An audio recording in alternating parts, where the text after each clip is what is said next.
نحمده ونصلي على رسوله الكريم اما بعد فاعوذ بالله من الشيطان الرجيم بسم الله الرحمن الرحيم رب اشرح لي صدري ويسر لي امري واحلل عقدة من لساني يفقهوا قولي۔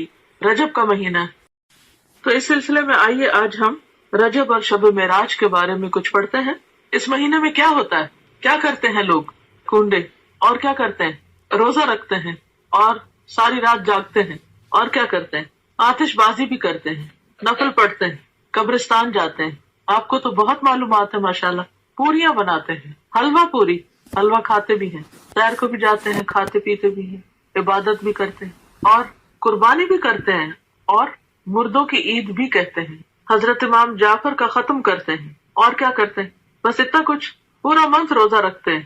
تو آپ کے ان جوابات سے یہ معلوم ہوتا ہے کہ آپ ماشاءاللہ بہت کچھ جانتے ہیں رجب کے بارے میں پہلے سے ہی۔ تو کافی ہے اتنا جاننا، یا مزید بھی کچھ جاننا چاہیے؟ کیا معلوم اس سے علاوہ بھی کچھ کرنے کا کام ہو؟ تو بات یہ ہے کہ ضروری نہیں کہ جو کچھ لوگ کرتے ہوں وہ سب ٹھیک ہی ہو اور اس کے پیچھے کوئی دلیل ہی ہو اور وہ دین کا حصہ ہو۔ بہت سے لوگ بہت کچھ اس لیے کرتے ہیں کہ لوگ کر رہے ہیں، ان کے دائیں بائیں یہ سب کچھ ہو رہا ہے۔ وہ براہ راست کوئی علم حاصل نہیں کرتے، وہ کسی چیز کو جانتے نہیں، بس سنی سنائی پہ یقین کرتے ہیں، یا پھر کیا کہتے ہیں کہ ہمارے آباء و اجداد یہ سب کیا کرتے تھے، اور کیا ہمارے والدین غلط ہو سکتے ہیں؟ تو بات یہ ہے کہ ضروری نہیں کہ جو کام والدین کرتے ہوں یا جو چیز ہمارے آس پاس ہو رہی ہو یا جسے لوگ بہت اہمیت دے رہے ہوں وہ واقعی بہت اہم ہو۔ ہمیں دیکھنا یہ ہوگا کہ کوئی بھی کام جو ہم کرتے ہیں اور خاص طور پر جسے عبادت سمجھ کر کرتے ہیں اور جسے خاص اہمیت دیتے ہیں، اس کی حقیقت کیا ہے۔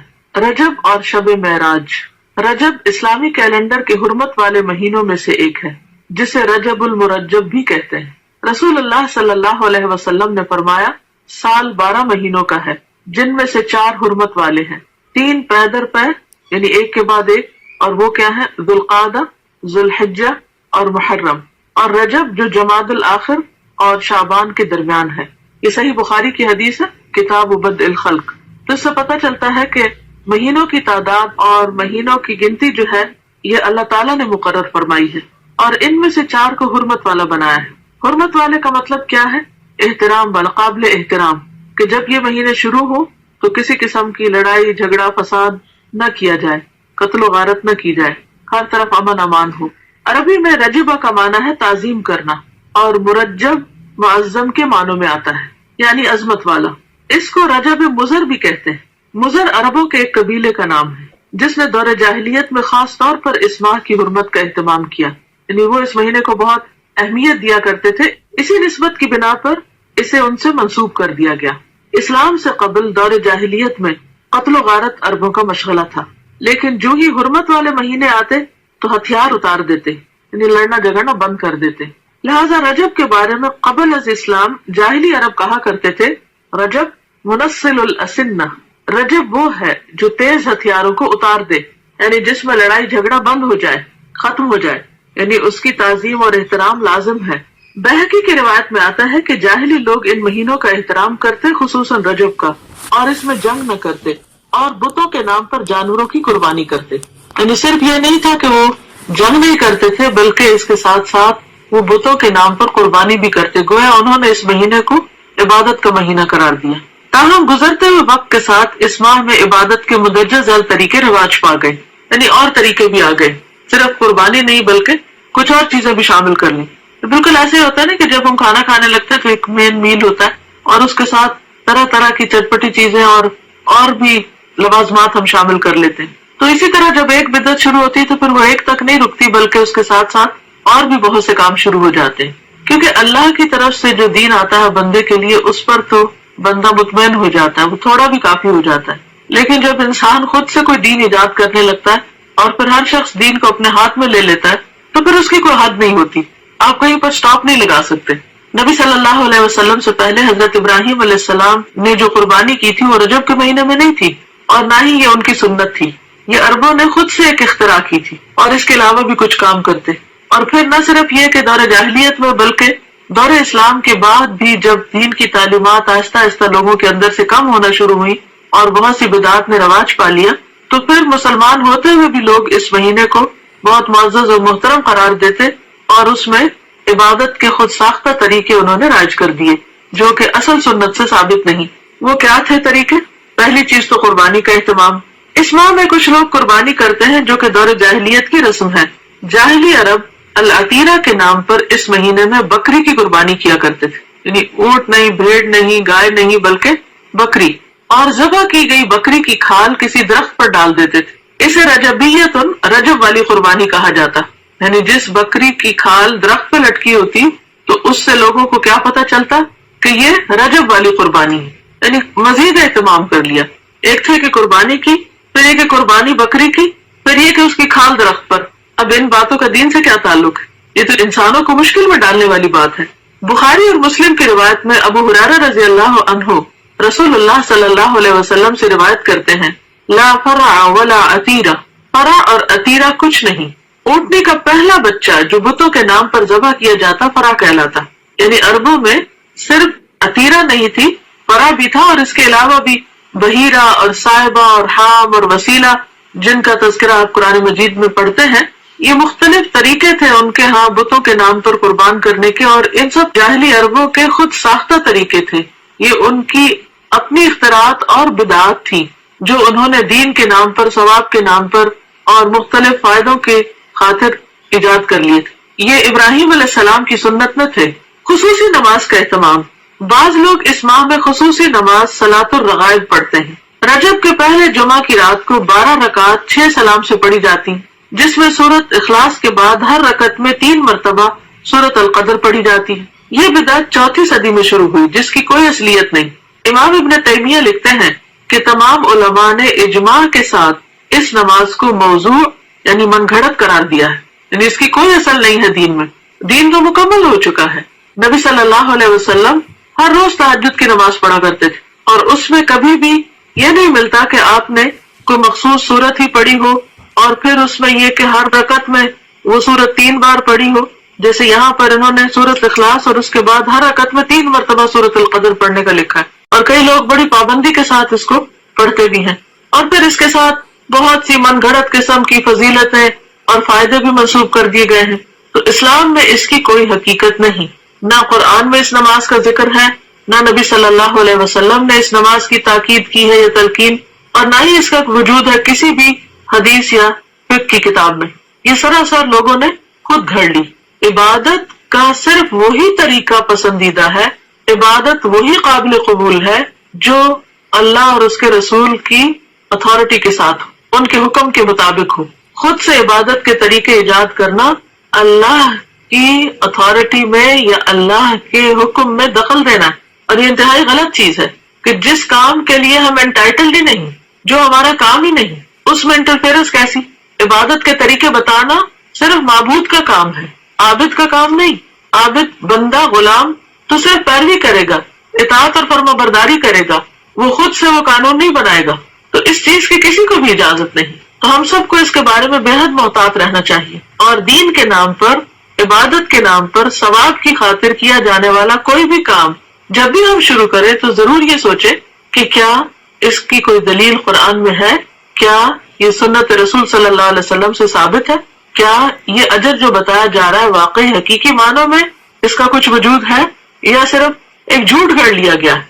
اس طرح کی چیزیں دین میں شامل کرنا اور پھر ان کی پابندی کرنا، اور ایک خاص رات میں یا خاص دن میں یا خاص طریقے پر، یہ سب چیزیں دین میں دخل اندازی ہے، اور یہ ناپسندیدہ بات ہے، کیونکہ ہمارے لیے اتنا ہی دین کافی ہے جتنا ہمیں اللہ اور اس کے رسول صلی اللہ علیہ وسلم نے دے دیا۔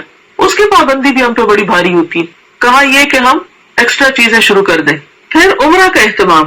لوگ اس ماہ میں خصوصی طور پر عمرہ کا اہتمام بھی کرتے ہیں، جبکہ قرآن اور حدیث سے اس بات کا کوئی ثبوت نہیں ملتا کہ آپ صلی اللہ علیہ وسلم نے اس ماہ میں عمرہ ادا کیا ہو، بلکہ حضرت عائشہ رضی اللہ تعالی عنہا نے ایک موقع پر اس کی تردید بھی کی ہے۔ عروہ بن زبیر سے روایت ہے کہ میں نے عائشہ رضی اللہ تعالی عنہا سے اس کے بارے میں پوچھا تو فرمایا، ما اعتمر رسول اللہ صلی اللہ علیہ وسلم فی رجب قط، صحیح بخاری۔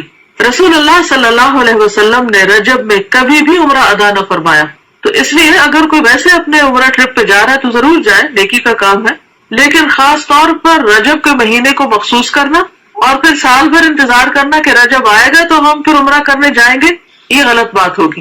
یا یہ سوچ کر کہ یہ نبی صلی اللہ علیہ وسلم کی سنت کی پیروی ہے تو یہ بھی غلط ہوگا. یعنی رجب میں عمرہ کرنا منع نہیں، لیکن یہ سوچ کے کرنا کہ اس میں اجر زیادہ ہے یا یہ نبی صلی اللہ علیہ وسلم کا طریقہ ہے تو یہ بات غلط ہوگی، ناپسندیدہ ہوگی، تو اس سے بچنا چاہیے. پھر وہ عمرہ نہیں رہے گا، بدعت کا ایک کام ہو جائے گا جس پر انسان کی پوچھ ہو سکتی ہے. کیونکہ حدیث میں صاف طور پر آتا ہے نا کہ کل محدثۃ بدعہ، ہر نئی ایجاد کی ہوئی چیز بدعت ہوتی، وکل بدعۃ ضلالہ، اور ہر بدعت گمراہی ہے، وکل ضلالۃ فی النار، اور ہر گمراہی آگ کی طرف لے جاتی. یعنی جس چیز کو اللہ نے ہمارے لیے مقرر نہیں کیا اور جس پر کوئی ثواب نہیں بتایا، اس پر کسی انسان کو یہ حق نہیں کہ وہ لوگوں کو ثواب بتا کر اس پر پابند کرے. پھر روزوں کا اہتمام، بعض لوگ اس ماہ میں خصوصی روزوں کا اہتمام کرتے ہیں. صحیح روایات سے پتہ چلتا ہے کہ آپ نے کبھی مسلسل 3 ماہ رجب، شعبان اور رمضان روزے نہ رکھے اور نہ اس کی تاکید کی. شعبان اور رمضان کا تو ملتا ہے لیکن رجب کو آپ نے ساتھ نہیں ملایا. بعض لوگ 27 رجب کا روزہ رکھتے ہیں اور اس روزے کو عام دنوں کے روزوں سے افضل سمجھتے ہیں. یعنی خاص طور پر 27 تاریخ کے روزے کا اہتمام، یہ بھی درست نہیں. متعدد احادیث سے نبی کریم صلی اللہ علیہ وسلم کا مخصوص دنوں یا تاریخوں میں نفلی روزوں کا اہتمام کرنا ثابت ہے. یعنی ایسا نہیں کہ کوئی دن اور مقرر نہیں، اور دن ہے مقرر، لیکن وہ آپ صلی اللہ علیہ وسلم نے خود کیے ہیں. آپ کے بعد کسی اور کو اجازت نہیں کہ وہ لوگوں کے لیے دن مخصوص کر دے کہ اس دن لازمی روزہ رکھنا ہوگا اور اس کا ثواب زیادہ ہوگا. متعدد احادیث سے نبی کریم صلی اللہ علیہ وسلم کا مخصوص دنوں یا تاریخوں میں نفلی روزوں کا اہتمام کرنا ثابت ہے، جیسا کہ ایام 20 میں ہر قمری مہینے کی 13، 14، 15 تاریخ. 20 ان کو اس لیے کہتے ہیں کہ یہ چاند کی وہ راتیں ہوتی ہیں جس میں ہر طرف چاندنی پھیلی بھی ہوتی ہے اور ہر چیز سفید نظر آتی ہے ایک طرح سے، تو 20 جو ہے ابیض سے. یا ہر سوموار اور جمعرات کو، یہ بھی مسنون ہے کیونکہ آپ نے اس کا اہتمام کیا. ذوالحجہ کے ابتدائی عشرے میں پہلے 10 دن یعنی 9، 10 محرم کو ابتدائی عشرے میں، یعنی اس کا مطلب نہیں کہ 10 تاریخ تک، 10ویں تاریخ کو تو عید ہوتی ہے، نہیں 9 تاریخ تک مراد ہے. 9، 10 محرم کو یا پھر کثرت سے ماہ شعبان میں، ان تمام کے بارے میں صحیح اور مستند احادیث ملتی ہیں، لیکن 27 رجب کے روزے کے بارے میں کوئی روایت نہیں ہے. لہٰذا اگر کوئی خصوصی طور پر اس دن کا روزہ رکھتا ہو تو اس کا روزہ تو ہو سکتا ہے، مگر یہ عمل مسنون نہیں ہوگا بلکہ بدعت شمار ہوگا. قرآن کریم میں ارشاد ربانی ہے، یا ایھا الذین آمنوا لا تقدموا بین یدی اللہ ورسولہ، الحجرات آیت 1. اے لوگوں جو ایمان لائے ہو، اللہ اور اس کے رسول سے آگے نہ بڑھو. عمر رضی اللہ عنہ اس ماہ میں نہ صرف یہ کہ روزہ رکھنے سے منع کیا کرتے تھے بلکہ لوگوں کے ہاتھوں پر ہاتھ مار کر مجبور کرتے کہ وہ روزہ توڑ دے، کیونکہ ماہ رجب کی تعظیم اور اس میں روزہ رکھنا دور جاہلیت کی رسم تھی. یہ مصنف ابن ابی شیبہ کی روایت ہے. اور ایسا کیوں کرتے تھے؟ کیونکہ قرآن پاک کا یہ حکم ان کے سامنے تھا کہ لوگوں اللہ رسول سے آگے مت جاؤ، یعنی جو کام انہوں نے نہیں بتایا وہ تم اپنے ہاتھ میں نہ لو اور ان سے بڑے بننے کی کوشش نہ کرو، کیونکہ عموماً حکم چلانے والے ایک طرح سے اپنی بڑائی کا اظہار کر رہے ہوتے ہیں. البتہ اگر کوئی شخص بطور عادت ہر ماہ چاند کی 13، 14 اور 15 تاریخ یا پیر اور جمعرات کو رکھتا ہو تو اس ماہ میں بھی رکھ سکتا ہے. یعنی اگر 27 رجب پیر کو آ رہی ہے اور اس کی پہلے سے عادت ہے ہر پیر کو روزہ رکھنے کی، تو ایسا شخص روزہ رکھ سکتا ہے. 22 رجب کو لوگ کیا کرتے ہیں؟ کنڈوں کا اہتمام کرتے ہیں. 22 رجب کے کنڈوں کا اہتمام بھی بڑے صغیر میں عام ہے.